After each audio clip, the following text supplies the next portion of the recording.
নীলাভ করতল। করতল বলতে এই যে করতল, এইটাকে বলা হয় করতল। আমি আগেও বলেছি ভিডিওতে, আবারও বলছি, আমি কিন্তু জ্যোতিষী নই, হস্তরেখাবিদ নই। আমি শাস্ত্র দেখে তোমাদের সামনে তুলে ধরছি। বিভিন্ন রকমের রং হয় এই করতলের। তা এর আগে আমরা কালো রং, গোলাপি রঙের জানিয়েছি। এইবারে এই ভিডিওতে আমরা নীলাভ করতল সম্বন্ধে জানাবো। এই হাতের করতল নীলাভ হলে কি হয় তা আমরা জানবার চেষ্টা করব এই শাস্ত্র থেকে। শাস্ত্র কি বলছেন বা জ্যোতিষ সম্রাট কি বলছেন। যাদের হাত নীলাভ তাদের মধ্যে সবসময় স্নায়ুবিক ও রক্ত সংবহনের দুর্বলতা দেখা দেয়। এরা সব কাজে নিরাশ ও বিষর্ম হয়ে পড়ে। যাদের হাত নীলাভ না,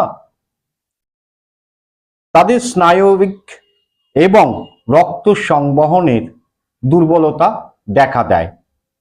এরা একটু কাজ করার আগেই না নিরাশ হয়ে পড়ে, কাজটা সম্পূর্ণ করে না, নিরাশ হয়ে পড়ে আর ভেঙে পড়ে, প্রচন্ড বিষর্ম হয়। কোনো বড় কাজ করতে গেলে কাজ করতে করতে হঠাৎ এরা অবসন্ন হয়ে পড়ে, আর ভালো লাগছে না, আর করব না, করে কি হবে, কোনো ভালো কিছু করা যাবে না, এই কাজটাও হলো না, এই রকম অবসাদ নিয়ে তারা সরে যায়। সব কাজের নৈরাশ্যর দিকটা এদের মনে আগে ভেসে ওঠে, কাজ শেষ করে না।